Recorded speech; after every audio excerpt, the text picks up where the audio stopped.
लोग today is 18th March 2026 and एक अगर सेटअप की बात करें तो व्हाट अबाउट पहले फर्स्टली यूएस ऑल देखना पड़ेगा। यूएस ऑल अगर वन डे का देखें, ये सडन मतलब लोअर लेवल पे आके बाउंस बैक दिया इसने। कोई एज्यूम भी नहीं कर सकता था। लेकिन 1 आवर में हम सेम एज देखें तो एक रेंज था। फर्स्टली तो एक रेंज में देखिए, कुछ समय रेंज कंसोलिडेट उस रेंज के अपर एंड पे है, यानी लोअर एंड से लिक्विडिटी गैप बने और इसे इसने ब्रेक किया, जो कि लग रहा है ब्रेक कर देगा। 5 मिनट 15 मिनट्स में कोई हमें कोई पैटर्न नहीं दिख रही। बस आप ये सकते एक बुलिश है तो प्राइस एक्शन पे अकॉर्डिंग ले सकते, लाइक जैसे बाइंग, हाँ बाइंग वो एसएल बढ़ाएगा, लेकिन क्या कर सकते हैं, अब यहाँ पे बाइंग कर सकते हैं। अगर ये लिक्विडिटी ब्रेकआउट हुआ तो सब ले सकते हैं, only and only a risk. But हाँ, अगर आप इसमें 1 मिनट पे देखें तो इससे और बाइंग कहाँ कर सकते हैं, आप यहाँ पे बाइंग कर सकते हैं लाइक डेट, जैसे कि इस रेंज के लोअर एंड से एक एंड पे आया था, ठीक है। अगर आता है तो आपको लेना पड़ेगा, ठीक है। कंडीशन देखिए कि एक एक सेटअप होता है कि आप लोअर एंड पे लीजिए, ठीक है, रिस्क लीजिए। दूसरा है कि अगर इसे ब्रेक किया, थोड़ा सा रिट्रेस किया, देन बाउंस बैक किया, तो भी आप ले सकते हैं स्टॉप लॉस लगा के। ये रिस्क होगा, लेकिन कोई ऑप्शन नहीं होगा। जब मार्केट बुलिश होता है तो भागता ही जाता है। एंड अगर हम अगर आई थिंक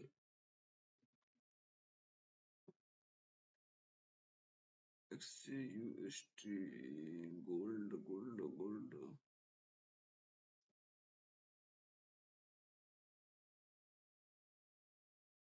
गोल्ड को हम देख रहे थे तो एक्सचेंज गोल्ड है ना, ओके देखते हैं, ठीक है। तो गोल्ड में क्या से देखते हैं, फर्स्ट तो वन डे में देखें। इसमें कुछ बचा ही नहीं है, बस एक कंडीशन है। ओ नो, ये डोजी कैंडल बनाई थी, यहाँ से फॉल हुआ है ये।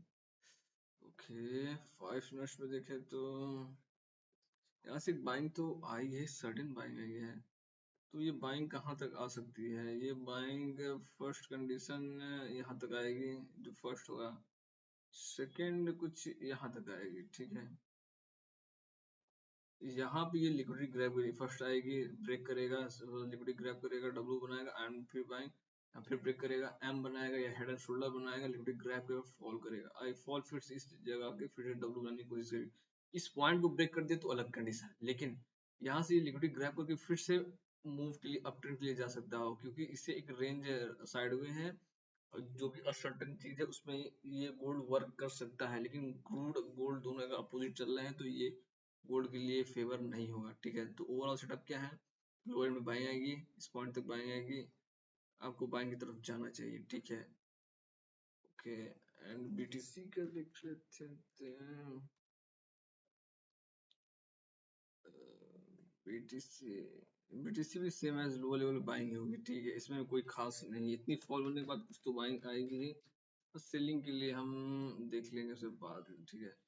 ओ देखिए, अब यहाँ पे देख रहे हैं, यहाँ एक साइडवे था, इस साइडवे ब्रेक करने के बाद इतनी फॉल आई है, तो कंडीशन क्या है, ये यहाँ से बाइंग आएंगे, ठीक है। बाइंग आएंगे, फर्स्ट सेलिंग हम इस पॉइंट से करेंगे, ठीक है। सेकंड सेलिंग हम इस पॉइंट से करेंगे। एंड यहाँ आने के बाद अगर ये इसे भी ब्रेक कर देते तो ये समझ लीजिए इस रेंज में आएगा, रेंज के अपर एंड पे जाएगा और फिर एक बाइंग के लिए कंटिन्यूटी हो जाएगा। Okay, that's all about today.